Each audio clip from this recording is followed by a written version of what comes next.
주님 보시는 그 순간까지 여러분들이 정말 경배가 거기 있다면 얼마나 멋들어진 삶일까. 여러분들과 제가 이 세상 끝나는 그 순간까지 정말 주님만 경배하는 여러분과 제가 됐으면 좋겠어요. 이 마지막 때 정말 하나님을 믿는다는 사람은 많은데 이런 사람들이 좀 오는 것 같아요. 확실해. 전 여러분들에게 그렇게 하고 싶어요. 하나님의 말씀 믿더라도 진짜 믿어. 이렇게 말과 행동이 같이. I'm sure. 확실해. 전 그랬으면 좋겠어요. 전 주님 너 예수 믿을래 안 믿을래 그러고 너 목에다 칼 대고서 너 말해봐. 그러면 옛날에 제가 그랬거든요. 나 그러면 나 예수 안 믿는다고 그럴 거예요. 제가 솔직히 그랬어요. 옛날에 정말 그랬어요. 왜? 무섭잖아. 칼 대고서 너 예수 믿을래 믿는다 그러면 죽일 거야 이러면 뭐 나 진짜 믿었는데 뭐 입으로도 안 믿는다고 하면 되지 뭐. 근데 지금은 안 그래요. 오히려 죽는 게 훨씬 더 여러분들과 저에게 귀중한 거 맞죠? 예, 주의 성도들의 죽음은 그분의 눈앞에서 아주 귀중한 거거든요. 죽음이 여러분과 저에게는 나쁜 게 아니라 사실 가장 좋은 거거든요. 그리스도인들에게 최고의 죽음이 최고예요. 확신하세요? 여러분들과 제가 정말 그렇게 살았으면 좋겠어요. 주님 오늘 그 순간까지. 그거를 확실하는 거는 저 스스로는 그래요. 제가 그걸 확신하는 이유는 딱 하나예요. 나 지옥에 가지 않는다. 난 지옥에 안 간다. 왜? 확실하다. 왜? 예수님이 내 죄 때문에 십자가에 죽으시고 장사되고 구하신 것은 역사적 사실이고 내가 반복 오랫동안 반복해봐도 내가 마음으로 믿는 거는 확실하거든요. 저한테는 그거예요. 내가 지옥에 가지 않아. 제 스스로 뭐 어떤 영적인 기운이 떨어지거나 좀 근심이 되거나 그러면 제가 스스로 이거 말하거든요. 확인해보고 너 지옥 안 가? 안 가지. 확실해? 확실하지. 그럼 다 해결돼요. 뭐 알고 모르고가 아니에요. 내가 지옥에 안 간다. 저는 저를 안다고요. 어떻게 나 같은 놈을 하늘나라 가게 하나. 제가 14년 동안 해병대 가서 무신론자를 할 때 맨날 예수님 믿는 애들 끌어다 놓고 조인트 깠거든요.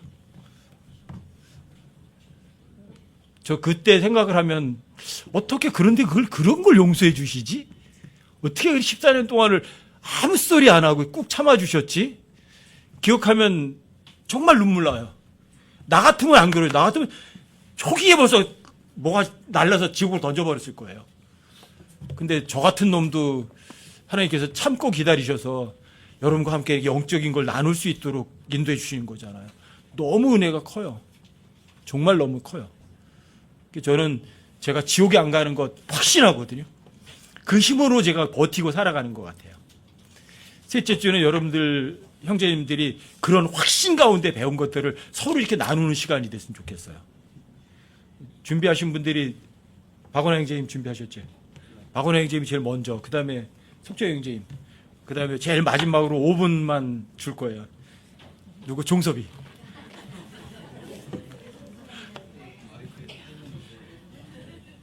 종섭이한테 마지막 준다니까 겁나죠?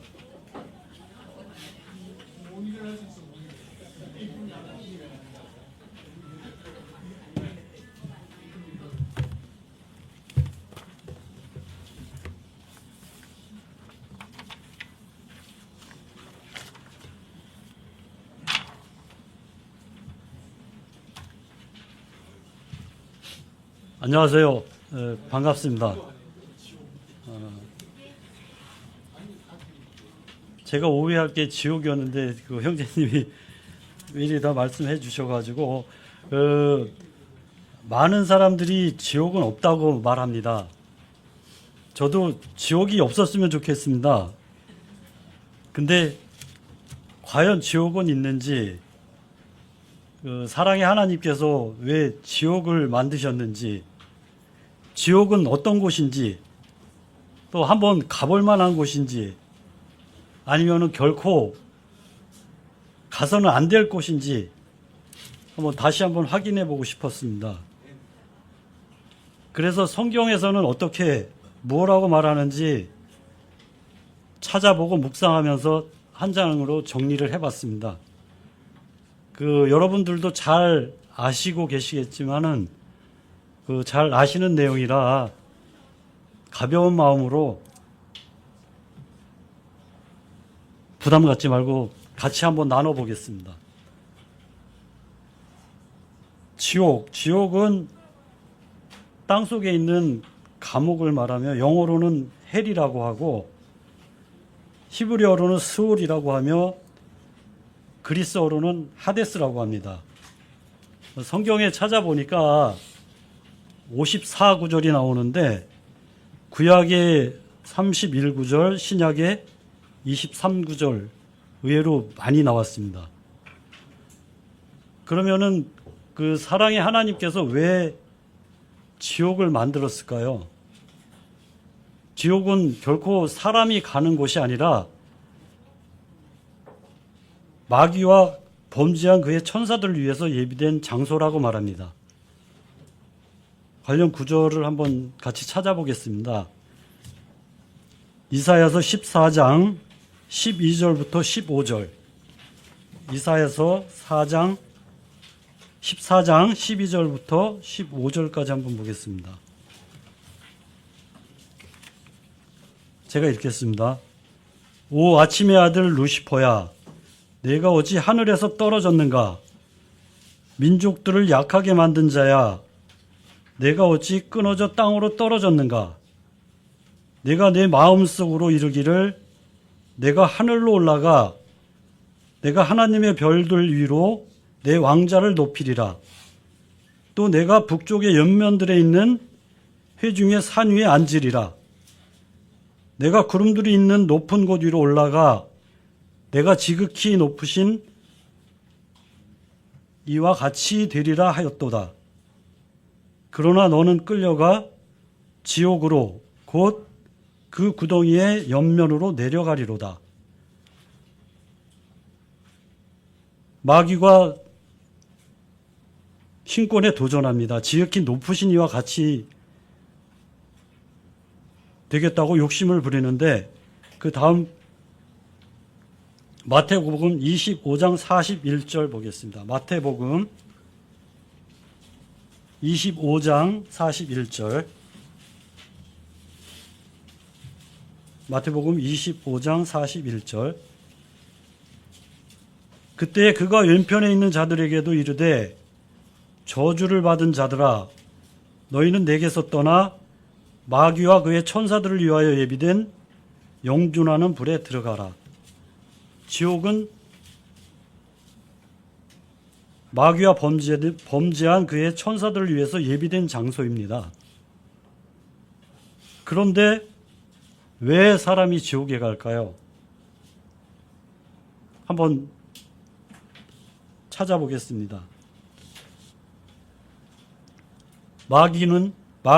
사람이 마귀의 속임수에 속아 하나님의 말씀을 믿지 않고 죄를 지음으로써 사람들을 위해 마련된 낙원을 외면하고 지옥의 불청객이 되었습니다. 한번 관련 구절 찾아보겠습니다. 창세기 3장 1절부터 6절.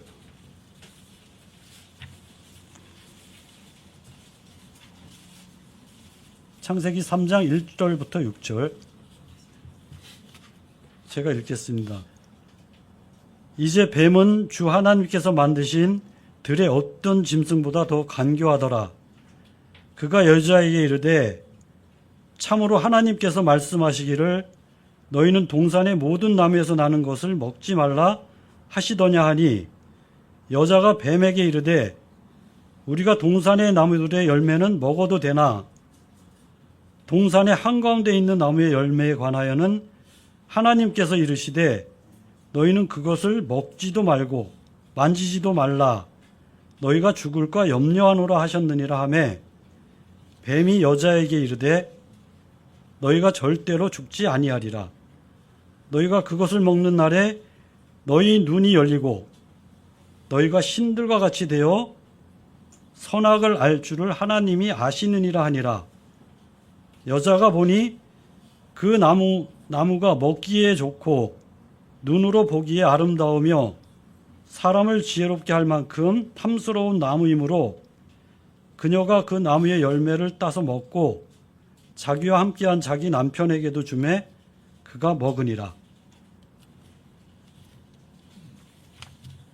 마귀의 물귀신 작전에 빠져가지고 죄가 인간에게 들어옴으로써 사람들을 위해서 예비된 장소가 아닌 지옥으로 가게 됩니다. 그 다음 구절 한번 또 찾아보겠습니다. 야고보서 1장 15절. 야고보서 1장 15절.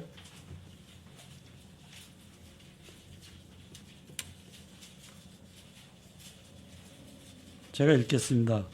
그런즉 욕심이 잉태하면 죄를 낳고 죄가 완료되면 사망을 낳느니라.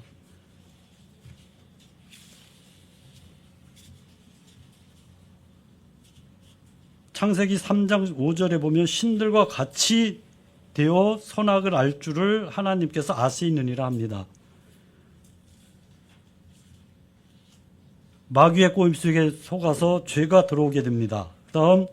다음 구절 한번 찾아보겠습니다. 로마서 5장 12절. 로마서 5장 12절 보겠습니다.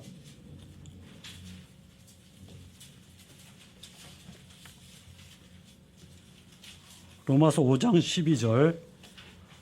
그러므로 한 사람으로 말미암아 죄가 세상에 들어오고 죄로 말미암아 사망이 들어왔나니 이와 같이 모든 사람이 죄를 지었으므로 사망이 모든 사람에게 임하였느니라.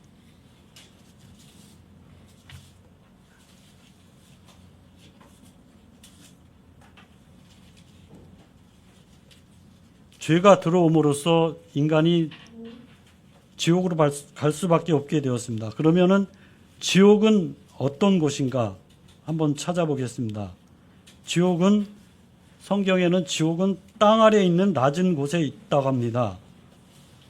관련 구절 한번 보겠습니다. 잠언 15장 24절. 잠언 15장 24절.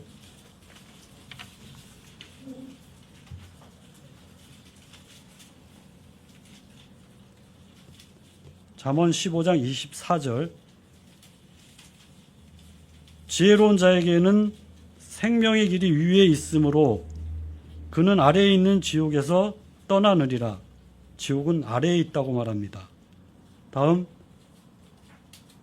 신명기 32장 22절. 신명기 32장 22절 보겠습니다.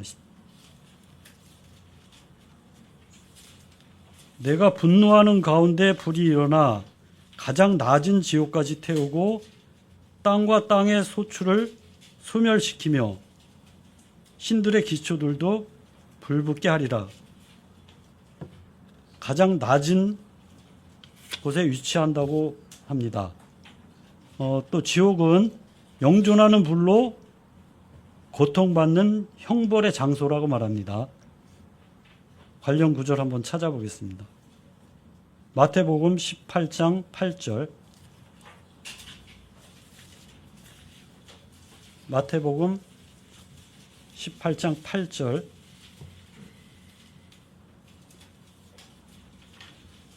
그러므로 내 손이나 내 발이 너를 실족하게 하거든 그것들을 찍어 내게서 내버리라.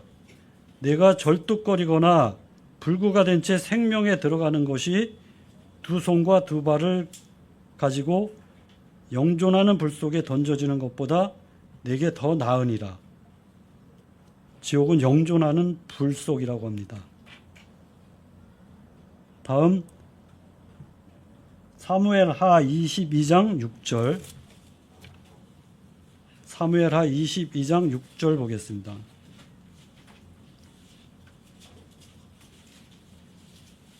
사무엘하 22장 6절. 지옥의 고통이 나를 에워싸고 사망의 올가미들이 나보다 앞서갔도다. 지옥은 고통의 장소라고 말합니다.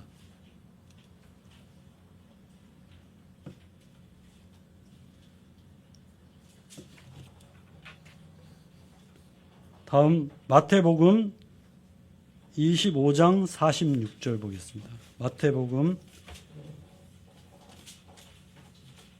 25장 46절.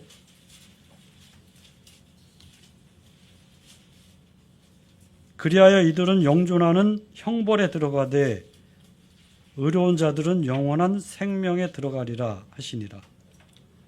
영존하는 형벌의 장소라고 말합니다. 그리고 또 지옥은 범죄한 혼이 정죄받고 가는 흑암의 장소라고 또 말합니다. 한번 관련 구절을 한번 보겠습니다.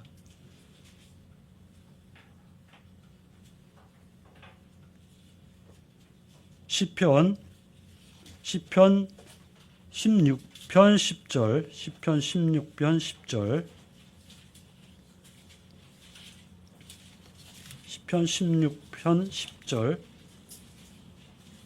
이는 주께서 내 혼을 지옥에 남겨두지 아니하시고 주의 거룩한 자가 썩음을 보지 아니하게 하실 것이기 때문이니이다. 지옥은 몸이 가는 것이 아니라 혼이 가는 곳이라고 합니다. 다음 이사야 8장 22절 한번 보겠습니다. 이사야 8장 22절. 이사야 8장 22절. 땅을 바라볼 곳이로되 보라 근심과 어둠과 고통의 흑암뿐이리라. 그들이 어둠으로 쫓겨나니라. 흑암과 어둠의 장소라고 말합니다. 지옥은 흑암과 어둠의 장소입니다. 그리고 지옥은 사람이 벌레로 퇴화하고 아무에게도 도움을 받을 수 없는 장소라고 말합니다. 관련 구절 한번 찾아보겠습니다. 마가복음 9장 44절. 마가복음 9장 44절. 거기서는 그들의 벌레도 죽지 아니하고 불도 꺼지지 아니하니라. 벌레로 변한다고 합니다. 또 에스겔 8장 18절, 에스겔 8장 18절 보겠습니다. 에스겔 8장 18절. 그러므로 나도 경로로 그들을 대우하리니 내 눈이 아끼지 아니하며 내가 불쌍히 여기지 아니하리라. 그들이 큰 소리로 내 귀에 부르짖을지라도 내가 그들의 말을 듣지 아니하리라. 누가복음 16장에 부자가 지옥에서 어떤 물 한 방울도 도움을 받지 못했듯이 지옥에서는 아무리 후회하고 애통해하고 회개할지라도 하나님과 완전히 단절된 장소고 그 누구한테도 도움을 받을 수 없는 장소라고 말합니다. 많은 사람들은 말합니다. 지옥은 가득 찼기 때문에 가고 싶어도 가지 못한다고 했는데 지옥은 과연 가득 찼을까요? 한번 찾아봤습니다. 결코 가득 차지 아니하고 스스로 확장한다고 말합니다. 잠언 27장 20절 한번 보겠습니다. 잠언 27장 20절. 지옥과 멸망이 결코 가득 차지 아니하는 것 같이 사람의 눈도 결코 만족하지 아니하느니라. 결코 가득 차지 아니한다고 말합니다. 다음에 이사야서 5장 14절. 이사야서 5장 14절 보겠습니다. 이사야서 5장 14절. 그러므로 지옥이 자기를 확장하고 한량없이 자기 입을 벌렸은즉 그들의 영광과 그들의 큰 무리와 그들의 영화와 또 기뻐하는 자가 거기로 내려가리로다. 지옥은 자기 스스로 확장한다 그럽니다. 그 지옥은 결코 가득 차지 않고 스스로 확장하는 장소입니다. 유튜브에서 지옥 체험 간증 보면은 지옥에 다녀온 사람들을 간증을 많이 볼 수 있습니다. 과연 지옥은 사람들이 다녀올 수 있는 장소인지 한번 찾아봤습니다. 성경에는 예수님만이 홀로 모든 인간의 죄를 해결하기 위해서 다녀온 곳이지 사람이 다녀온 것은 사실이 아닙니다. 그리고 지옥은 입구는 있으나 출구는 없고 지옥의 열쇠는 하나님이 가지고 계신다고 말씀하십니다. 관련 구절 한번 찾아보겠습니다. 사도행전 2장 31절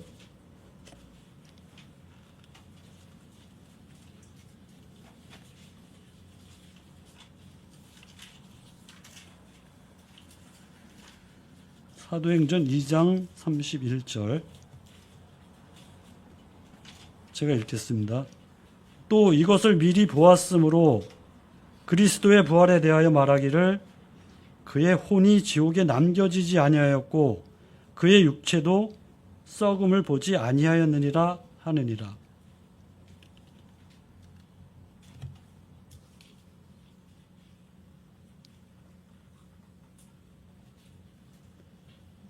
다음 구절 보겠습니다. 마태복음 12장 40절. 마태복음 12장 40절. 마태복음 12장 40절. 요나가 밤낮으로 사흘 동안 고래 뱃속에 있었던 것 같이 사람의 아들도 밤낮으로 사흘 동안 땅의 심장부에 있으리라. 예수님께서 죽으시고 사흘 동안 지옥에 다녀오셨습니다. 인간의 죄를 해결하기 위해서 다녀오셨고요. 다음 요한계시록 1장 18절 보겠습니다. 요한계시록 1장 18절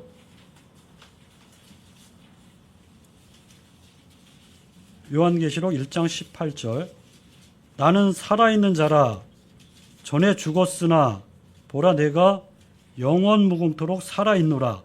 아멘. 또한 내가 지옥과 사망의 열쇠들을 가지고 있노라. 지옥과 사망의 열쇠를 가지고 있다고 하십니다.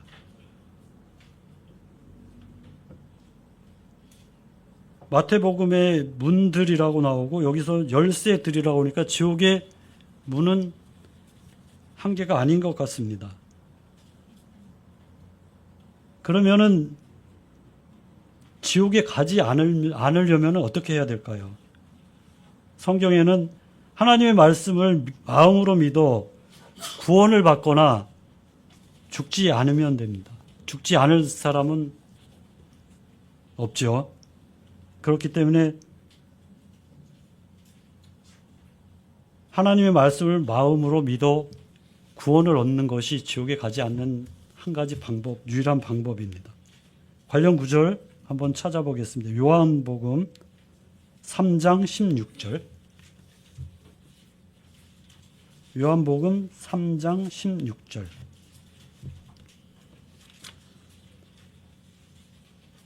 하나님께서 세상을 이처럼 사랑하사 자신의 독생자를 주셨으니 이것은 누구든지 그를 믿는 자는 멸망하지 않고 영존하는 생명을 얻게 하려 하심이라.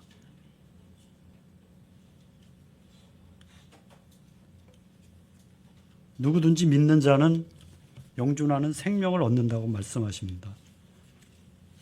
한 구절 더 보겠습니다. 로마서 5장 8절. 로마서 5장 8절. 우리가 아직 죄인이었을 때에 그리스도께서 우리를 위해 죽으심으로 하나님께서 우리를 향한 자신의 사랑을 당당히 제시하시느니라. 한 구절 더 보겠습니다. 디모데전서 2장 4절. 디모데전서 2장 4절.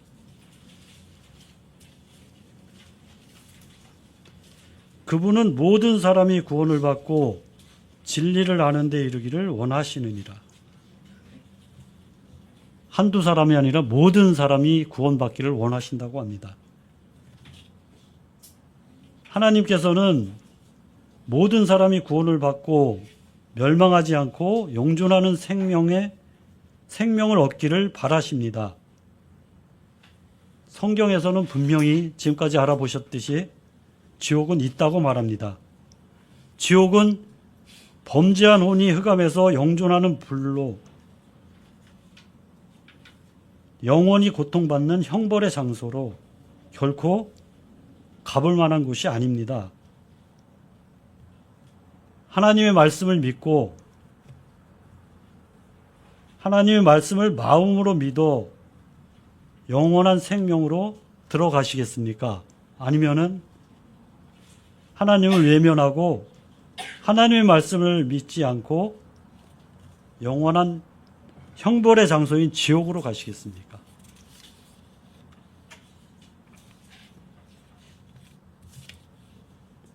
성경 구절 한 구절 읽고 마치겠습니다. 데살로니가 전서 5장 16, 17, 18절 보겠습니다. 데살로니가 전서 5장 16절부터 18절. 항상 기뻐하라. 쉬지 말고 기도하라. 모든 일에서 감사하라. 이것이 그리스도 예수님 안에서 너희에 대한 하나님의 뜻이니라. 주님 오시는 그날까지 구원받음으로 지옥에 가지 않는 그 한 가지만으로도 하루하루 감사하며 살아가는 우리 모두가 되기를 바라겠습니다. 네, 감사합니다.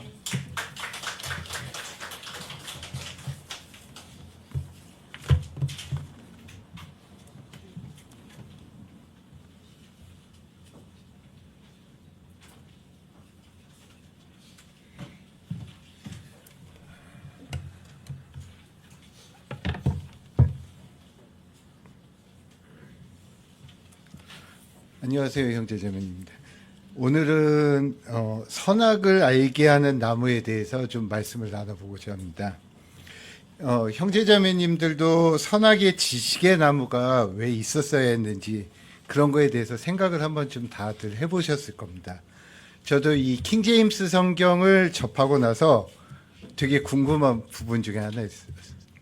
왜 하필 거기다 그걸 놔두셨을까? 인간이 왜 그걸 먹게 하셨을까?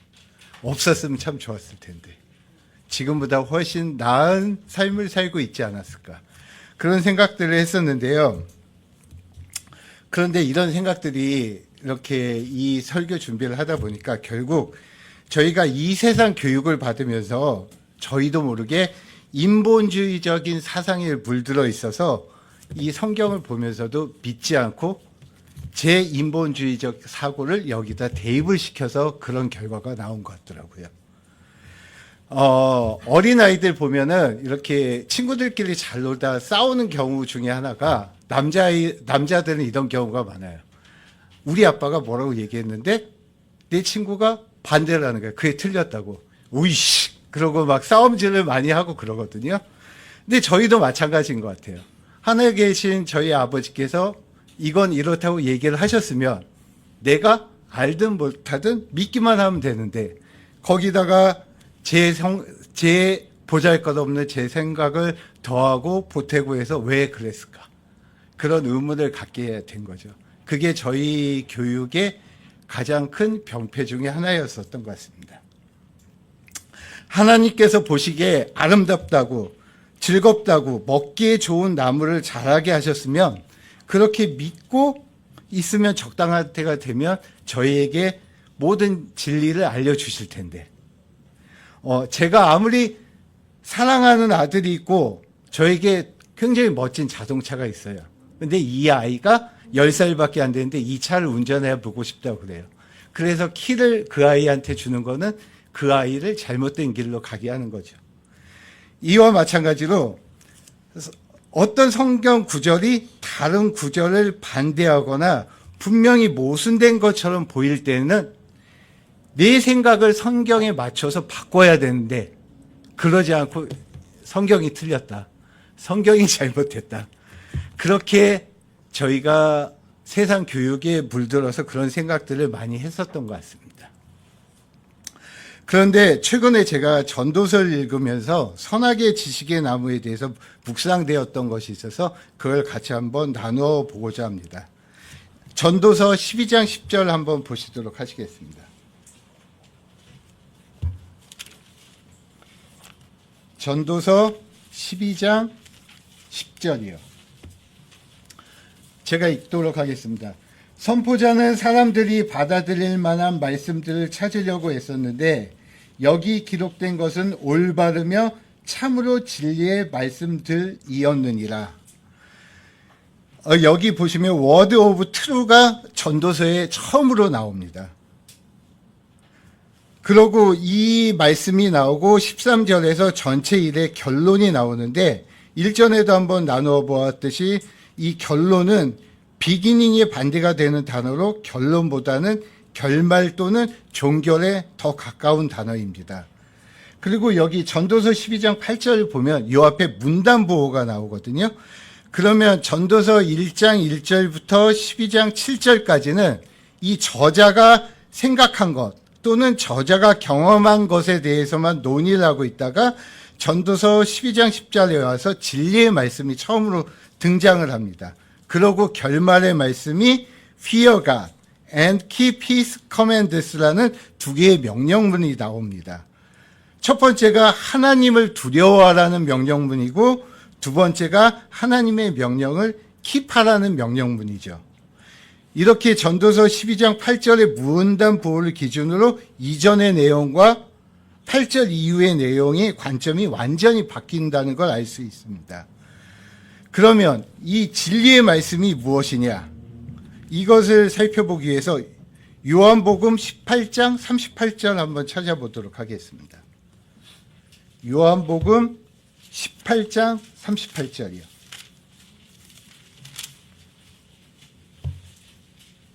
요한복음 18장 38절 보시면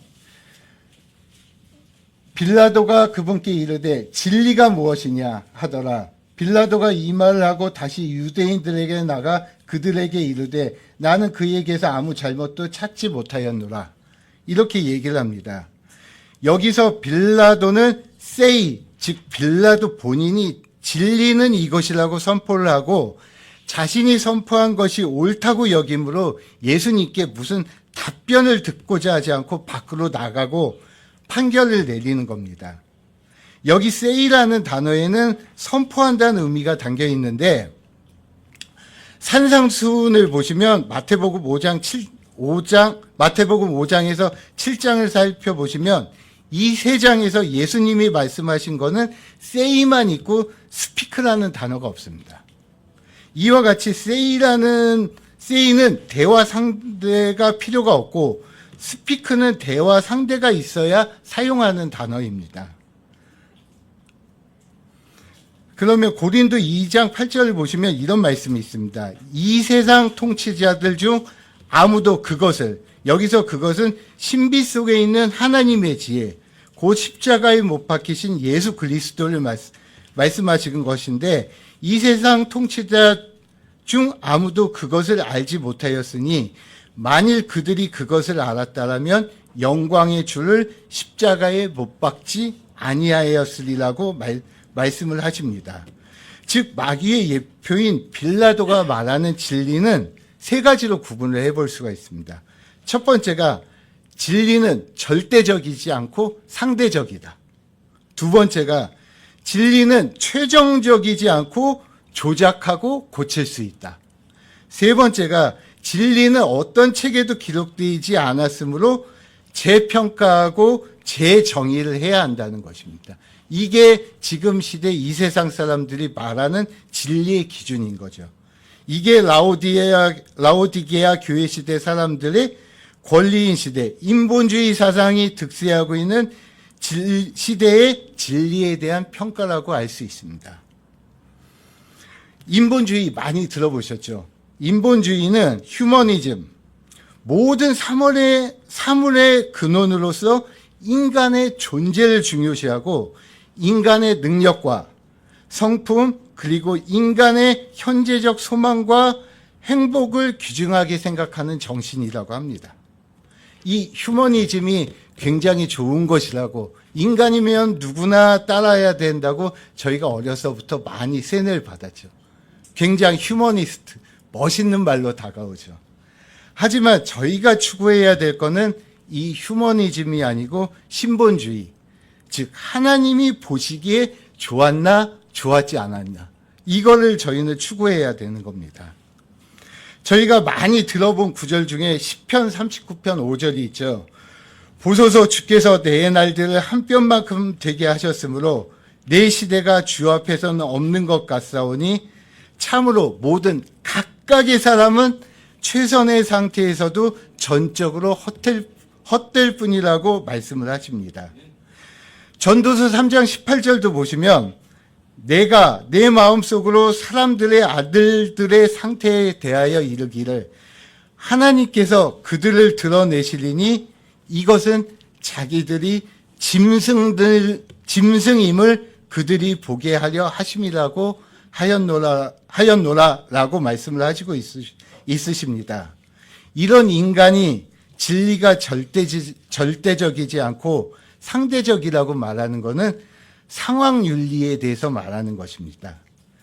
그 시대의 상황에 따라서 진리가 변할 수 있다고 얘기하는 것이죠. 이들이 말하는 것은 선이나 악이나 이런 것은 없다. 다만 인종, 성별, 계급, 종교의 차이에 대해서 말하는 것은 악하지만, 악으로 간주되지만 다른 모든 것은 개인의 삶의 방식에 따라 상대적이다. 모든 사람의 관점에 따라 악이 선이 되기도 하고 선이 악이 되기도 하니 각자에게 가장 좋은 것이 뭔지를 찾아내어 각자 자신의 가치를 규명함으로써 선과 악을 구분할 수 있다.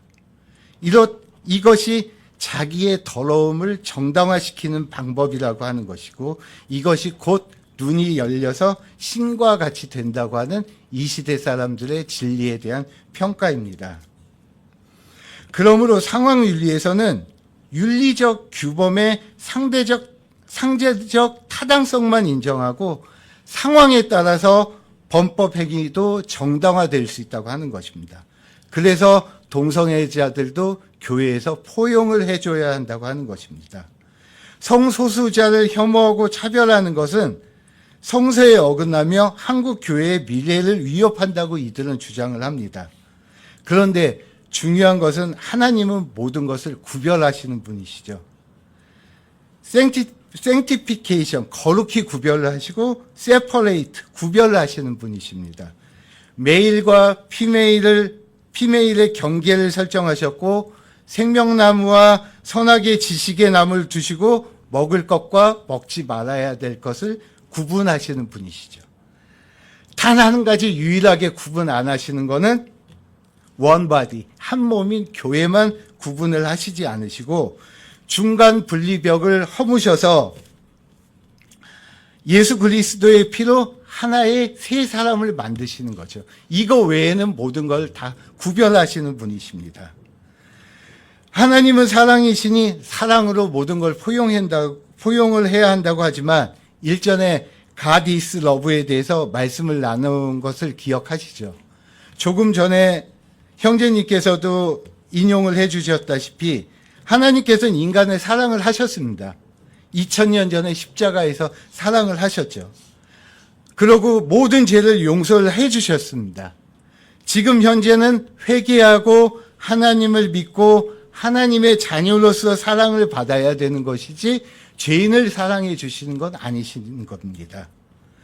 이런 식으로 절대적 진리를 상대적으로 바꾸어서 종교 통합을 해야 한다고 하고 진리에 이르는 길은 여러 갈래가 있으니 어떤 길로 가도 정상에만 도착하면 된다고 하는 것이 이들의 주장이고, 그래서 성경 단어를 자기들 입맛대로 바꾸고 변개하고 삭제하고 그러는 것입니다.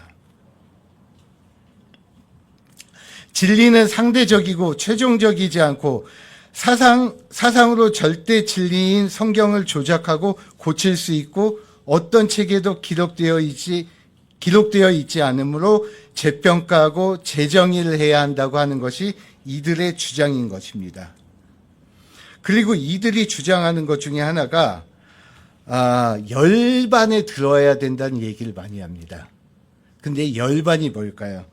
열반을 찾아보니까 산스크리트어로 니르바나라고 합니다. 근데 니르바나라는 말을 한자로 도금을 한 게 열반인데, 이 열반의 뜻을 찾아보니까 어떠한 고통, 욕망, 자의식이 없는 무슨 초월의 경지에 다다른다고 하는데, 정확한 의미는 불이 붙어 있는 것을 끈다는 의미가 있습니다.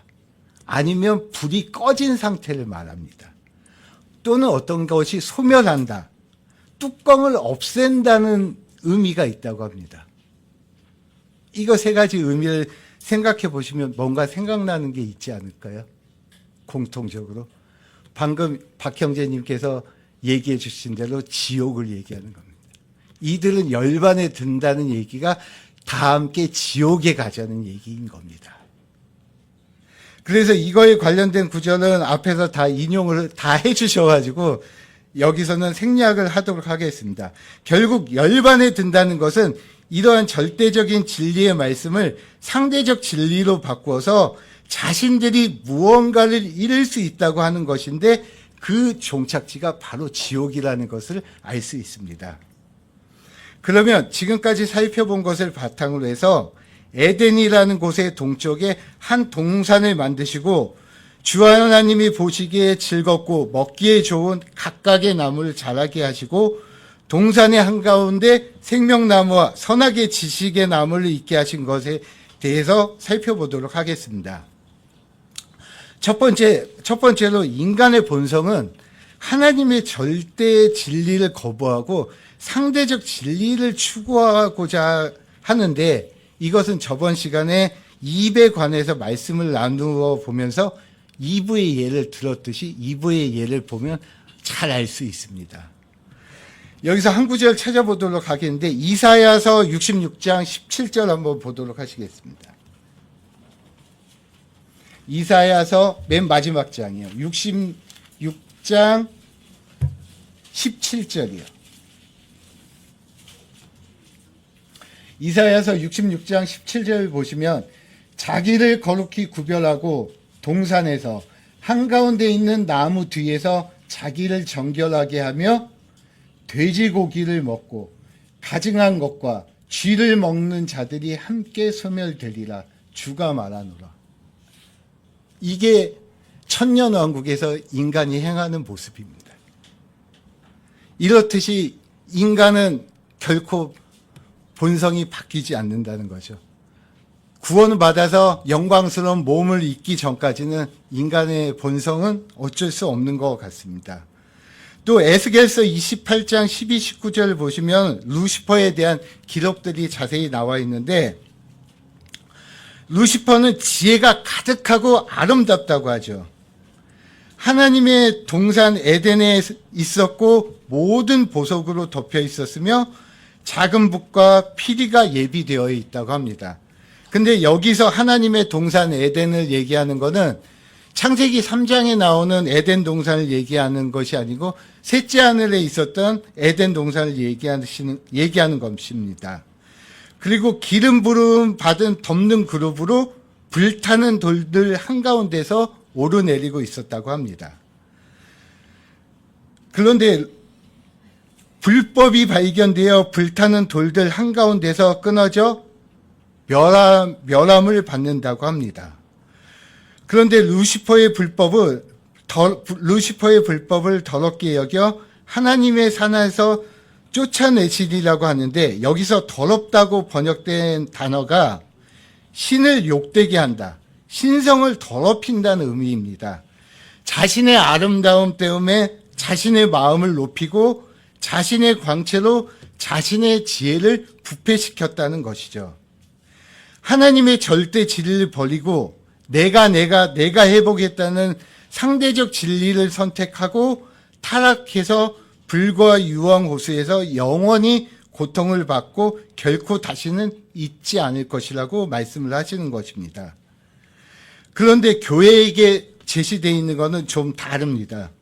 빌립보서 3장 20절에서 21절 보시면 우리의 생활 방식은 하늘에 있으며 또한 거기로부터 오실 구원자 주 예수 그리스도를 우리가 기다리고 있는데 그분께서는 참으로 모든 것을 자기에게 복종시킬 수 있는 능력을 써서 그 능력대로 우리의 천한 몸을 변화시켜 자신의 영광스러운 몸과 같게 만들어 주신다고 하십니다. 그때가 되면 저희가 행하는 모든 것은 오직 주님의 창조 목적대로 행하게 되실 것이며 여기서 서브듀하신 복종하게 하신다는 것은 아담에게 서브듀잇 그것을 정복하라고 하신 말씀하고 똑같은 단어 그 단어 그대로 서브듀 시킬 능력으로 우리를 변화시켜 주신다고 하시는 것입니다. 에덴이라는 곳에 한 동산을 조성하시고 그 중앙에 생명나무와 선악의 지식의 나무를 두신 것은 인간을 창조하실 때부터 절대 진리인 생명나무를 선택하여 영원히 살 것인지 아니면 상대적 진리의 선악의 지식의 나무를 선택하여 반드시 죽을 것을 선택하실 것인지 프리하게 결정하라고 두신 것입니다. 하나님은 윌링 마인드, 자원하는 마인드로 하시지 않은 것은 원하시지도 않으시고 받으시지도 않으실 것입니다. 요한복음 1장 1절과 1장 14절을 잘 비교를 해서 보시면 처음에 말씀이 계셨고 말씀이 하나님과 함께 계셨다고 하십니다. 그런데 이 말씀이 육신이 되어 우리 가운데 거하심에 은혜와 진리가 충만하신다고 하십니다. 하나님의 속성에는 거룩함도 있고 영광도 있고 빛도 있고 평안도 있고 강력하심도 있고 사랑도 있고 많은 것들이 있는데 왜 이 중에 하필 은혜와 진리라고 하셨을까요? 은혜는 저희가 아시다시피 구원받을 때 필요한 은혜가 있고 일상생활을 살아가면서 저에게 필요한 은혜가 있습니다. 진리는 내가 길이요 생명이라고 하신 그 진리, 그 절대적인 진리가 있어야 하는 것이죠. 이와 같이 생명나무와 선악의 지식의 나무가 동산의 한가운데 있는 것은 마지막 시대인 라오디게아 교회 시대에 하나님의 절대 진리를 버리고 마귀의 상대적 진리를 따라서 죽음으로 달려가고 있는 인간들에 대한 경고를 창조의 시작부터 저희에게 해주셨다고 알 수 있습니다. 형제자매님들, 갈라디아서 5장 5절 보시면 이런 구절이 있습니다. 우리가 성령님을 통해 믿음으로 의의 소망을 기다린다고 합니다. 에베소서 1장 18절에서는 너희의 지각의 눈을 밝히사 그분의 부르심의 소망이 무엇이며 성도들 안에 있는 그분의 상속 유업의 영광이 얼마나 풍성한지에 대해서 말씀을 해주시고 계십니다. 근데 제가 이번에 이 호프라는 단어가 저희에게 얼마나 소중한 단어인지 새삼 다시 알게 됐습니다. 이 소망과 비슷한 단어가 위시가 있고 디자이어가 있는데 위시는 소원 소망이 이루어질 가능성에 대한 것은 의미하지 않고 단순한 소망에 대해서만 얘기한다고 합니다. 그래서 마귀는 이렇게 얘기하죠. I wish you a Merry Christmas. 그리고 디자이어는 위시보다 강한 소원 소망을 나타내어 인간의 욕망이나 욕정, 정욕 등이 되는 것을 나타내고 있습니다. 그 다음에 믿음의 성도들에게는 호프가 있는데 방금 갈라디아서 5장 5절과 에베소서 1장 18절에서 보셨듯이 호프는 실현 가능성이 있는 경우에만 쓰이는 단어라고 합니다. 실현 가능성이 없는 경우에는 사용되지 않는 단어라고 합니다. 이와 같이 저희의 믿음의 길에도 생명나무와 선악의 지식의 나무가 서 있습니다. 하나님의 절대 진리와 마귀의 창합물인 상대적인 진리가 있습니다. 저희가 구원을 받기 전에는 이 상대적 진리만 배우고 인식하며 살아왔습니다. 그러나 구원받은 후에는 하나님의 절대적 진리가 저희의 삶의 모든 표준이 되어야 하는 것입니다. 헛된 것은 모두 다 십자가로 가져가서 저희 그릇을 깨끗하게 비워야 새로운 것으로 가득 채울 수 있지 않겠습니까? 요한복음 17장 17절에서 예수님께서는 저희에게 이렇게 저희를 위해서 간구를 해주시고 계십니다. 요한복음 17장 17절 한번 찾아보도록 하겠습니다. 요한복음 17장 17절.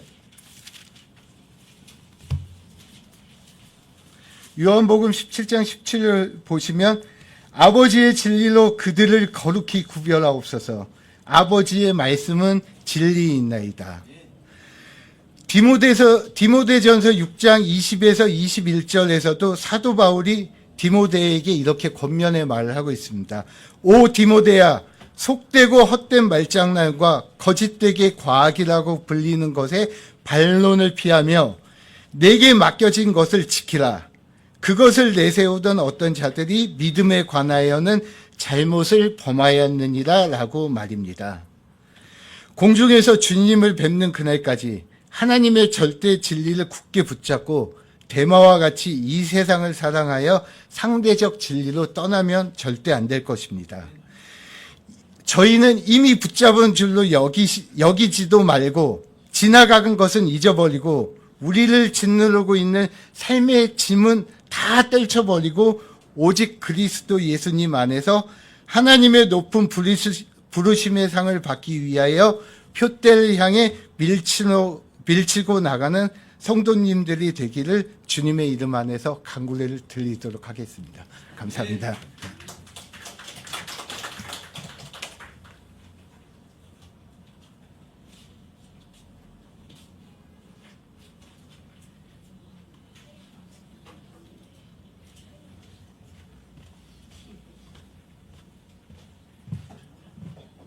안녕하세요.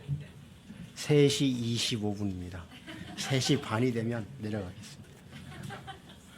뭐 크게 길게 말씀드릴 건 없고, 제가 예전에 도자기 공장을 할 때, 간판 공장도 할 때 다른 아이템들이 많았었는데 그 중에 모바일 하우징이라는 걸 좀 해보려고 했었어요.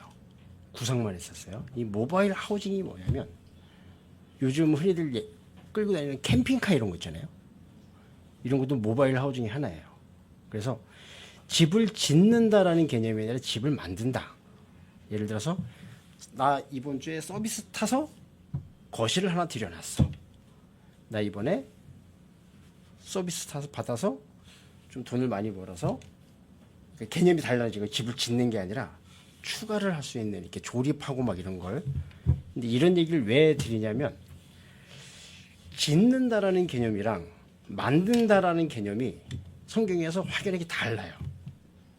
성경에 보면 같은 건데 어떤 거는 짓는다고 그러고 어떤 건 만든다고 그래요. 흙으로 사람을 지으사 얘기하시고요. 우리의 모습대로 우리의 형상을 따라 사람을 만든다고 하세요. 짓는 거랑 만드는 거는 달라요. 만드는 거 되게 많아요. 의자도 만들죠. 마이크도 만들죠. 또 뭐가 있을까요? 만드는 거. 음식, 그쵸? 자, 음식을 만드는데 밥은 짓는다고 그러고 김밥은 만든다고 그래요. 비빔밥은 만들죠. 그렇죠? 성경에서 집은 뭘까요? 성경에서 집은 건물이 아니에요. 그렇죠? 그래서 짓는다라고 얘기해요. 밥은 짓는다라고. 또 짓는 게 뭐가 있을까요? 개가 짓는 거 말고. 그러실 줄 알았어 지금. 짓는 거. 이름도 지어요. 이름을 만들기도 해요. 가게 이름을 만들기도 하고 짓는다고 표현하는데 그건 만드는 게 맞는 것 같아요. 또 짓는 게 하나 또 있어요.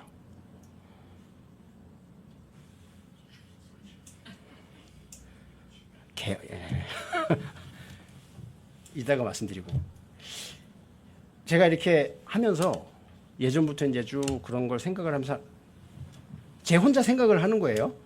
그러니까 여러분들도 한번 성경을 보면서 짓는다라고 하실 때랑 만든다고 하실 때 어떻게 다른가를 한번 읽으시면서 비교를 한번 하시고 생각을 두고서 한번 이렇게 해보시면 성경을 읽을 때 많은 도움이 되지 않을까 싶어서 말씀을 드리는데 짓는 거는 되돌아갈 수가 없어요.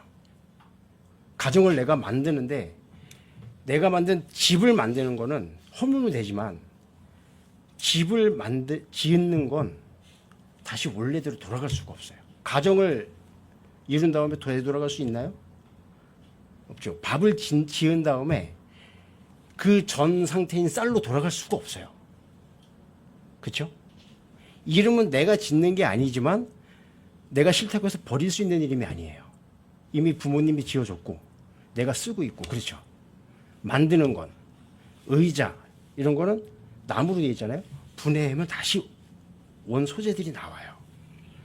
자, 우리가 짓는 것 중에 하나 성경에서 짓는다라는 영어가 폼이거든요. 폼드, F-O-R-M-E-D 폼드인데 이게 희한하게 31번 나와요. 매일 짓는데요. 한 달 31일이잖아요. 뭘 지을까요? 우리가 짓는 것 중에 하나가 죄를 지어요. 이거 되돌릴 수가 없어. 우리가 우리 힘으로 되돌릴 수가 없어요. 지은 건 누가 개입이 돼야 돼요. 주님이 개입되지 않으시면 우리는 우리의 죄를 우리가 할 수가 없는 짓는 거. 짓는 거는 제가 이제까지 보니까 4개밖에 제 머릿속에 안 나와요. 집 짓고 이름 짓고 밥 짓고 죄를 짓고 그렇더라고요. 30분이에요. 우리가 이름을 짓잖아요. 형제로 자매로 이름을 짓잖아요. 이제 지체 안에서 형제로 이름 지어진 분들, 자매로 이름 지어진 분들은 우리 힘으로 끊어낼 수가 없을 거예요.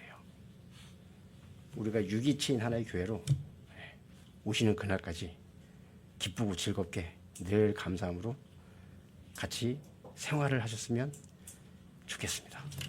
예.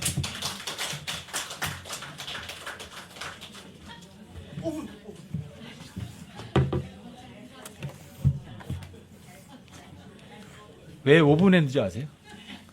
다 장가 좀 가게 해주세요.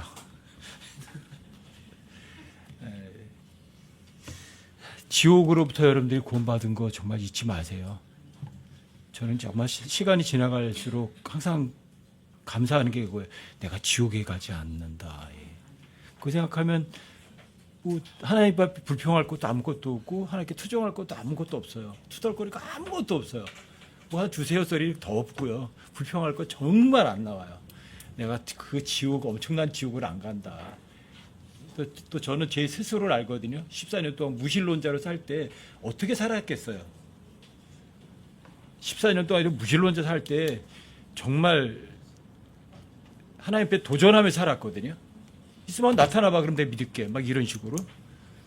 그런 사람을 하나님께서 다시 오래 참아주셔서 다시 성경을 손에 들려주셨다는 거는 뭐 말로 할 수 없이 정말 감사해요.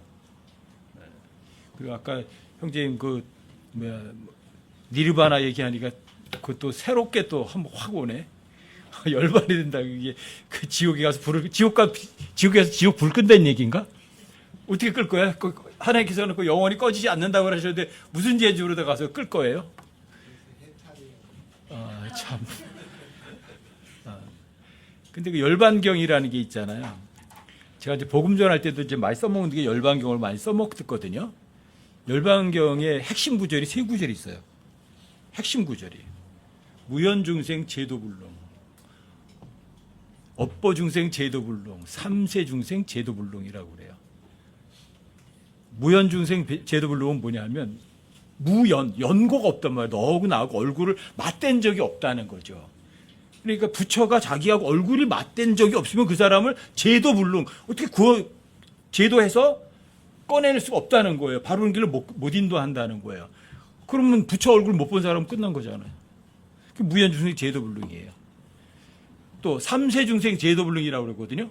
세 가지 세상 있잖아요. 과거 세상, 현재 세상, 미래 세상. 나는 아무것도 못한데 과거, 현재, 미래 아무것도 힘 못 쓰는 게 그게 부처의 진심이었잖아요. 열반이라는 건 죽음을 앞둬놓고 하는 말이기 때문에 그건 거짓말 안 한다고 하잖아요. 진심이라고 그러잖아요. 근데 무연중생 제도불능, 3세 중생 제도불능이라고 했어요. 제일 중요한 게 이거예요. 업보중생 제도불능. 업보는 죄거든요. 내 전생에 무슨 업보가 있어서 이렇게 고생해야 사람들이 그러잖아요. 그 죄거든요, 죄. 근데 업보중생 제도불능이라고 그랬어요. 그러면 부처는, 죄는 전혀 해결할 수 없는 거잖아요. 그렇죠? 자기 얼굴 못 본 사람은 어떻게 못하는 거잖아요. 과거, 현재, 미래 아무것도 못하잖아요. 죽으면서 실토했잖아요, 자기가. 근데 안 믿어? 제가 옛날에 저쪽 문문의 절이라고 고등학교 동창 하나가 똘중이었었거든요. 걔한테 만났을 때 제가 이 얘기를 했었거든요. 너 열반경 맨날 웬다며? 근데 이게 무슨 의미인지 아니? 걔들은 의미도 모르고 목탁 치면서만 해낸 거예요. 무연중생 제도불능, 뭐 삼세중생 제도불능 이렇게 외우기만 하는 거지 뭔지도 몰라. 그래도 거듭나지는 못하더라고요. 여러분과 저에게는 정말 지옥으로부터 건짐 받으셨잖아요. 그렇죠? 여러분 정말 확신하세요? 왜 잘 아시잖아요. 예수님 부활하실 때 없던 사람이 누구죠? 도마. 눈으로 보면 믿을게요. 손으로 만져보면 믿을게요. 예수님 나타나셨잖아요. 여러분 보고 믿을 거예요? 안 보고 믿을 거예요? 많은 사람들이 오병이가 기적 보고 나서도 다 떠났잖아요. 너희들 떠나려냐? 베드로가 그때 얘기하잖아요. 너희들은 날 누구라고 하니? 주는 그 그리스도시오. 정관에서 더 가 있어요. 바로 그 그리스도시오. 살아계신 하나님의 아들이심을 믿고 끝나는 거 아니죠? 확신합니다. 믿으려면 이렇게 믿어야 되기 쉽더라고요. 정말 바로 그 그리스도입니다. 진짜 있으면 하나님을 확신합니다. 그걸 내가 믿습니다. 믿는 거 끝나는 게 아니라 확신합니다. 이게 진짜 필요하구나 싶더라고요. 여러분과 저도 그렇게 믿었으면 좋겠어요. 저는 그 확신이 오는 게 뭐냐면 내가 지옥이에요, 지옥. 내가 지옥으로 더 안전해. 확신!